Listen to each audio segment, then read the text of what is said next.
राधे राधे, जय श्रीमन नारायण, हरे कृष्णा। कैसे हैं आप लोग? आशा करती हूँ कि भगवान हरि की कृपा, श्री रामचंद्र जी की कृपा आप सभी पर बनी रहे, आप सभी स्वस्थ हो और अच्छे हो। इसी कामना के साथ आज हम सुनेंगे राम नाम का चमत्कार, या फिर ये कह लीजिए कि राम नाम की क्या महिमा है, राम नाम के जपने से क्या चमत्कार होते हैं। तो आइए जानते हैं। एक बार एक गांव में एक साधु रहा करते थे। सारा दिन राम राम जपा करते थे, ढोलकी बजाकर कीर्तन करते रहते थे। उनकी कुटिया के पास जिस व्यक्ति का घर था वह उससे बहुत परेशान था। एक दिन वह व्यक्ति गुस्से में उस साधु की कुटिया में चला गया और कहने लगा कि तुम दिन रात राम राम रटते रहते हो, तुम्हें तो कोई काम धंधा है नहीं, हमें तो कमाने जाना पड़ता है, तुम्हारी ढोलकी की आवाज़ से मैं सो भी नहीं पाता। साधु कहने लगा, तुम भी मेरे साथ राम नाम जपा करो, तब तुम्हें पता चलेगा कि कितना आनंद है राम के नाम में। वह व्यक्ति ने थोड़ा झिझक कर कहा, अगर मैं तुम्हारे साथ राम राम जपता हूँ तो क्या तुम्हारे राम मुझे खाने के लिए रोटी और पीने के लिए पानी देंगे? साधु कहने लगा कि मुझे तो राम नाम की लगन लगी है, मुझे तो राम की कृपा से हर रोज़ भोजन मिल जाता है। तुम भी राम नाम जप के देख लो, शायद तुम्हें भी मिल जाए। मुझे तो अपने ईश्वर पर भरोसा है, तुझे खाने को जरूर देंगे। वह आदमी उस साधु को चुनौती देता है कि मैं तुम्हारे साथ आज राम नाम का भजन करता हूँ, अगर तुम्हारे राम ने मुझे रोटी नहीं खिलाई तो सारी उम्र राम की भक्ति नहीं करूँगा, और खिलाई तो सारी उम्र राम की भक्ति करूँगा। तुम ढोलकी बजाना बंद कर दोगे? साधु कहता है कि मैंने तो अपना नियम और भाव प्रभु राम नाम के भक्ति ली है, लेकिन फिर भी मुझे तुम्हारी चुनौती मंजूर है। वह व्यक्ति साधु के साथ बैठकर राम नाम का जाप करने लगा और मन में यह निश्चय करता है कि चाहे जो कुछ भी हो जाए, आज भोजन नहीं करूँगा, देखता हूँ इसका राम मुझे कहाँ से भोजन ला कर देता है। अगर अब मैं घर जाता हूँ तो मेरी माँ और बीबी मुझे खाने को कहेंगे और मुझे रोटी खानी पड़ जाएगी, लेकिन मुझे साधु को चुनौती में हराना है। इसीलिए वह घर जाने की बजाय गांव के पास के जंगल में चला जाता है। जंगल में एक पेड़ पर चढ़कर बैठ जाता है। वह सोचता है कि मैं सारा दिन इस पेड़ से उतरूंगा नहीं, अन्न का दाना भी नहीं खाऊंगा। इस तरह मैं साधु को हरा दूंगा और उसका ढोलकी बजाना भी बंद हो जाएगा। कुछ देर बाद उस जंगल में एक बंजारे की टोली वहीं से गुजर रही थी। उन्हें बहुत भूख लगी होती है, तो बंजारे का सरदार कहता है कि यहाँ आग जलाकर यहीं पर खाना बना लो, अब खाना खाकर ही आगे बढ़ेंगे। खाना बनकर तैयार हो जाता है। बंजारे खाना खाने ही वाले होते हैं कि इतनी देर में बंजारों को सूचना मिल जाती है कि पीछे से डाकू आ रहे हैं। तो बंजारों का सरदार कहता है कि हमें यहाँ से चले जाना चाहिए, डाकू हमारा सब कुछ लूट सकते हैं। वो बंजारे खाना वहीं छोड़कर वहाँ से चले जाते हैं। वह आदमी पेड़ पर चढ़ा हुआ सब कुछ देख रहा होता है।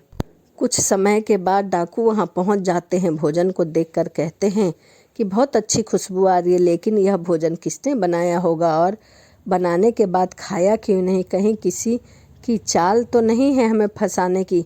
हो सकता है इस भोजन में जहर हो। उसी समय डाकुओं के सरदार की नज़र उस व्यक्ति पर पड़ी जो उसे पेड़ पर बैठा हुआ था। उसने उसे नीचे आने का आदेश दिया। डाकू उस व्यक्ति से पूछते हैं कि हमें मारने के लिए क्या तुमने भोजन बनाया है? वह बेचारा मित्रता से कहता है कि मैंने यह भोजन नहीं बनाया है, इसमें जहर भी नहीं है, यह भोजन बंजारों ने बनाया है और आपके आने की खबर सुनकर वह यहाँ से भाग गए। लेकिन डाकुओं के आगे उसकी नहीं चली। डाकू उसे कहते हैं कि अब तुम्हें यह भोजन खाकर दिखाना पड़ेगा, क्योंकि हमें लगता है कि तुमने इस भोजन में जहर मिलाया है और जहर वाला भोजन हमारे लिए रखा है। अब तुम ही सबसे पहले इस भोजन को खाओगे। वह जिद पर अड़ा रहता है, मैं यह भोजन नहीं खाऊंगा, किसी कीमत पर नहीं खाऊंगा। डाकुओं का शक गहरा हो जाता है। वह बंदूक की नोक उसके सिर पर रखकर कहते हैं कि तुझे यह भोजन खाना ही पड़ेगा, नहीं तो तुझे गोली मार दूंगा। वह व्यक्ति डर के मारे भोजन कर लेता है और साधु को याद करते करते आंसू उसकी आंखों से बह रहे होते हैं। उसने कहा था कि मेरा निश्चय विश्वास है कि राम नाम जप लोगे तो राम तुम्हें भोजन अवश्य देंगे। उसके भोजन करने के बाद डाकुओं ने उसे छोड़ दिया। अब उसे विश्वास हो गया कि बंजारे को और डाकुओं को राम जी ने ही भेजा था। वह सीधा साधु की कुटिया में चला गया और वहाँ पर जाकर उनके चरणों में प्रणाम करके गिर गया और सारा वृत्तांत उन्हें कह सुनाया। अब उस साधु से भी ज़्यादा उसे राम नाम की लगन लग गई। उसने अपना पूरा जीवन राम नाम में समर्पित कर दिया। वह सदैव राम का नाम लिया करता था। राम नाम के चमत्कार की दूसरी कहानी।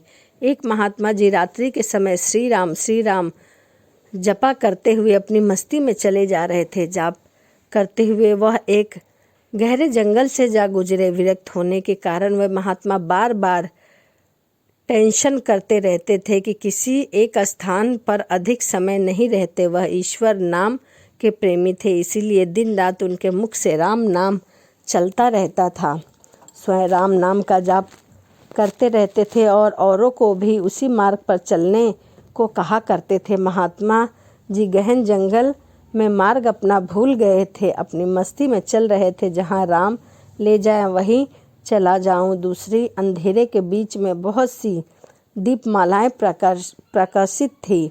महात्मा जी उसी दिशा की ओर चलने लगे। निकट पहुंचते ही देखा कि वट वृक्ष के पास अनेक प्रकार के वाद्य यंत्र बज रहे हैं। नाच गाना, शराब और महफिल जमी हुई है। कई स्त्री पुरुष साथ में नाच कूद रहे हैं, हंसते तथा औरों को हंसा रहे हैं। उन्होंने महसूस किया कि वह मनुष्य नहीं, प्रेत आत्मा है। महात्मा जी को देखकर एक प्रेत ने उनका हाथ पकड़कर कहा, ओ मनुष्य, हमारे राजा तुझे बुला रहे हैं, चल। वे मस्त भाव में राजा के पास चले गए, जो सिंहासन पर बैठे हुए थे। वहाँ राजा के इर्द गिर्द कुछ प्रेत खड़े थे। प्रेतराज ने कहा, तुम इस ओर आए क्यों हो? हमारी मंडली आज मदमस्त हुई है। इस बात का तुमने विचार नहीं किया? तुम्हें मौत से डर नहीं लगता? अट्ठास करते हुए महात्मा जी बोले, मौत का डर और मुझे? राजन, जीने का मोह तो उसे मौत का डर होता है। वह साधु लोग को मौत का आनंद का विषय मानते हैं। यह तो देह परिवर्तन है जो प्रबंध कर्म के बिना किसी से भी नहीं हो सकता है। प्रेतराज बोला, तुम जानते हो कि हम कौन हैं? महात्मा जी ने उत्तर दिया, मैं अनुमान करता हूँ कि आप प्रेत आत्मा हो। प्रेतराज ने फिर पूछा, तुम जानते हो कि सभी समाज हमारे नाम से कांपता है? महात्मा बोले, प्रेतराज, मुझे मनुष्य में गिनने की गलती मत करना। हम जिंदा दिखते हुए भी जीने की इच्छा से रहित हैं, मृत तुल्य है। यदि जिंदा मानो तो आप हमें मार सकते हो। जीव मरण कर्मा अधीन है। मैं एक प्रश्न पूछता हूँ।